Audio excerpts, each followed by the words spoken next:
accommodate for that.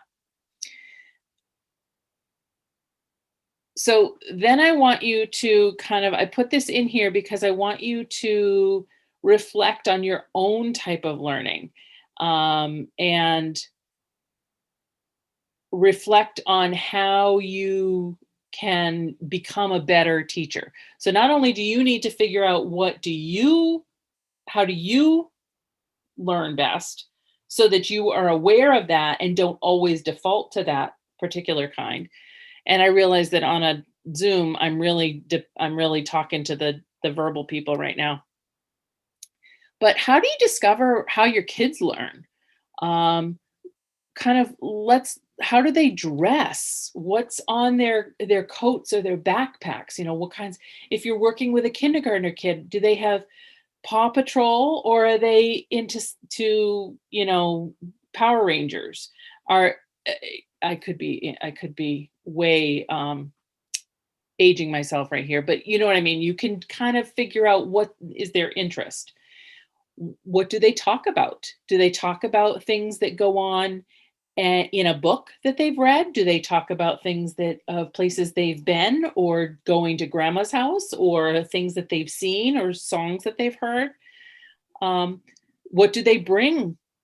Do they have a stuffed animal that they bring? Those are great information about how the child learns and how they are able to attend in your lesson. And you can do these things in VBS on the first day. You can kind of pick up on this stuff. When given a choice, offer lots of choices on your first day of VBS so you can figure out what is it that they like to do.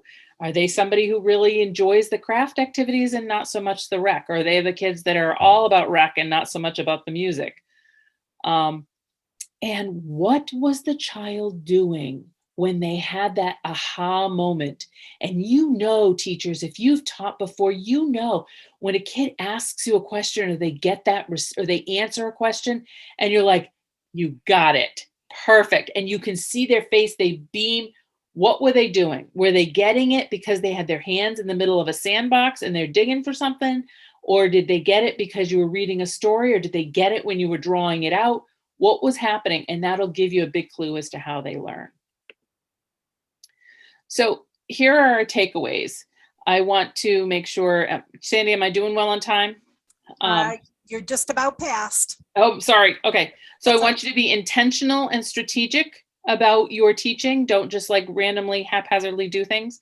I want you to make sure that you know your students as well as you can. And I realize in a VBS situation, they all sort of show up, and sometimes they show up on Wednesday. But if you're teaching all of the styles, you will be able to meet them where they're at. And if you can move, if you know your content, you're capable of moving in and out of those styles of teaching, and having some variety in every lesson.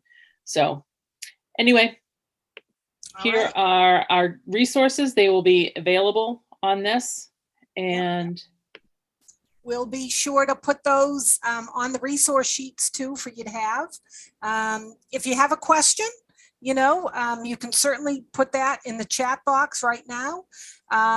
One tip I will give you, something I like to do, Tracy, is I keep a grid with all the styles on there when I'm teaching, and then I'm just more cognizant, and I keep that in my teacher book, and then I'm very cognizant of making sure that I do all the different learning styles, not all the time, but certainly. Well, and it's important to remember that all people can learn in multiple ways. Yes. So they're not just a visual or a physical, that they can be a musical and a relational learner. That's right. Or three or four. That's right. That's right. And it's good for them to, to experience them all, right? Right. Right. And so that's why it's so important to have the variety. And we do tend to, I'm a visual learner, so I tend to be visual, and I tend to do a lot of visual stuff. So I really have to stop myself from doing that and make sure that I do some of the other stuff. And I would say, use your curriculum. If you use especially Lifeway curriculum, they make sure they touch all the different learning styles. And so even though you might not like an activity, guess what? Your kids will. Right, right. So anyway. Thank you. Those are good points.